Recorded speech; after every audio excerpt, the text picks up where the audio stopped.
President Biden lashed out at reporters yesterday during a press conference after one journalist asked a question regarding Biden's connections with his son Hunter Biden's associates. Let's take a listen. President Biden, on Ukraine and also China, there's polling by the Associated Press that shows that almost 70% of Americans, including 40% of Democrats, believe that you acted either illegally or unethically in regards to your family's business interests. Can you explain to the Americans, amid this impeachment inquiry, why you interacted with so many of your son and brother's foreign business associates? I'm not going to comment on that. I did not, and it's just a bunch of lies. You didn't interact with many of their business associates? I did not. There's lies. The outburst follows revelations by House Oversight Committee Chair James Comer. He claims show a direct financial connection between the president and Hunter's business entities. Republicans were quick to respond to Biden, reposting a CNN report claiming just that. Despite his denials, a CNN review of the laptop data as well as other public material shows that Joe Biden did interact with some of his son's associates while serving as vice president, though it's unclear exactly what was discussed. The investigation into Biden's connections with his son's business dealings come as Republicans recently launched an impeachment inquiry into the president. The GOP has twice now attempted to subpoena Hunter for a closed-door deposition, both of which he has seemingly refused, as friend of the show Phil Wegman posted on Twitter.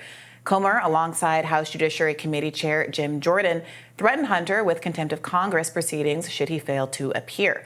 Democrats have attempted to paint Jordan and Comer's efforts as hypocritical in the face of repeated refusals by the former to heed subpoenas related to January 6th. Congressman Jamie Raskin of Maryland tweeted, "Hunter Biden will answer questions under oath in front of the world, but unless he testifies in secret so he can be misquoted, Representative James Comer will hold him in contempt." What a joke. Jim Jordan blew off his subpoena. Comer doesn't want the truth and can't handle it. I mean, it does seem to me that the testimony should be public at this point. I don't know what there is to shield. You know, you would normally do this thing behind closed doors if the person maybe doesn't have as much public notoriety and has some legitimate privacy interests. I'm not saying Hunter Biden has no privacy interests, but a lot of his private stuff has been, for all the world to see at this point. So I think, to be fair to him, so that Republicans or Democrats or anyone else involved in that meeting can't mischaracterize what he says, it should just be in public. Yeah, I mean, importantly here, Hunter is happy for it to be public. So to the extent that anyone has a privacy interest to protect or who has the ability to waive that, it's Hunter.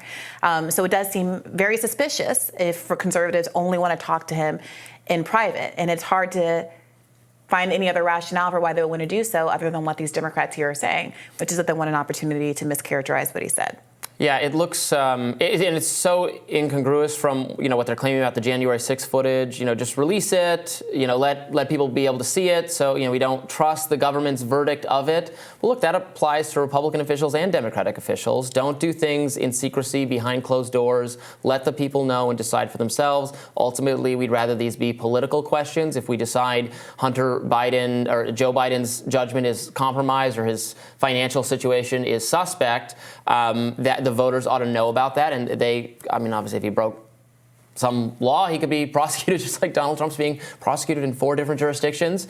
But ultimately, these should be best left to the people, these decisions, so they need to know about it. Yeah, I will say that there is something here that is a clear indictment of Joe Biden's ability to lead, which is that the thing that he's getting caught up on here isn't any smoking gun that connects him to a pay-for-play scheme with respect to his son's business dealings, but simply that he went too far, the way he sometimes does, and he's an exaggerator, a fabulist, who said, well, I have no contact with my son's business dealings, that I've never talked to any of my son's business people on the phone, and I've never done.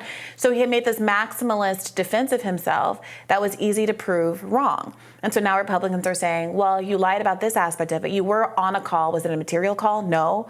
Do you have a material connection? No.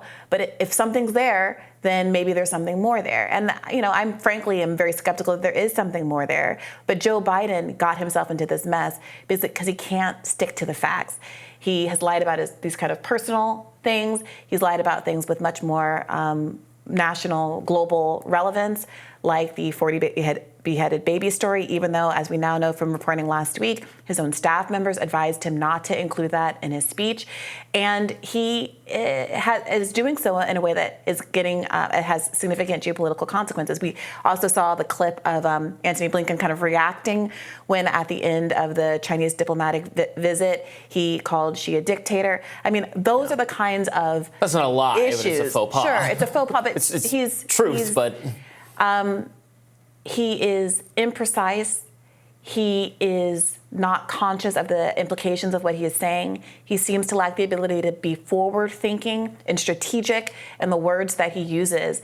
And I think that is the bigger indictment here than anything the Republicans are going to find on paper as it pertains to this alleged pay-for-play relationship. His presidential aspirations began with him plagiarizing a speech from a British political figure and misleading the public about it. That was most people's first knowledge of the name Joe Biden, unless you lived in his state, comes from that. So it's not surprising at all. It's funny at the time where we're like taking unprecedented steps to expel a member of Congress, George Santos, for very colorful, fraudulent, for lies that he's admitted to. But of course, we'd have to expel a lot more than just George Santos for those kind of serial fabrications. They include Joe Biden himself. I think it's also important to remember how not everyone in the media, but certain media outlets ran a lot of cover for Joe Biden on the Hunter Biden issue. Of course, the laptop story was deemed not credible, essentially by national security experts who gave a kind of cautious statement. They left themselves an out, saying that this looked like Russian disinformation. Politico totally lost that distinction when they published the letter from these national security experts. Politico ran with it that no, this was all illegitimate. The Washington Post, Glenn Kessler, your favorite, he did some fact check of claims about Hunter Biden that's now had to be corrected. Like his fact check has been fact checked even in the article for the Washington Post a bunch of times where it says, well, actually that person was at that dinner. Well, actually this did happen this way. Actually it did happen this way. And that's why people wonder if there's more to it. But Republicans have to put up or shut up. Yeah. And are there going to be diminishing returns? Have they stepped in it? Have they overreached? If they're now in a position where Democrats have a slam dunk argument, you want a closed door meeting so that you can misrepresent the president's son. I don't know that I want to be in that position. They were better off with the ambiguity, with the insinuations, with the implications. And the closer they get, it again feels like one of these, what happens when the dog catches the tire scenarios. All right. More Rising right after this.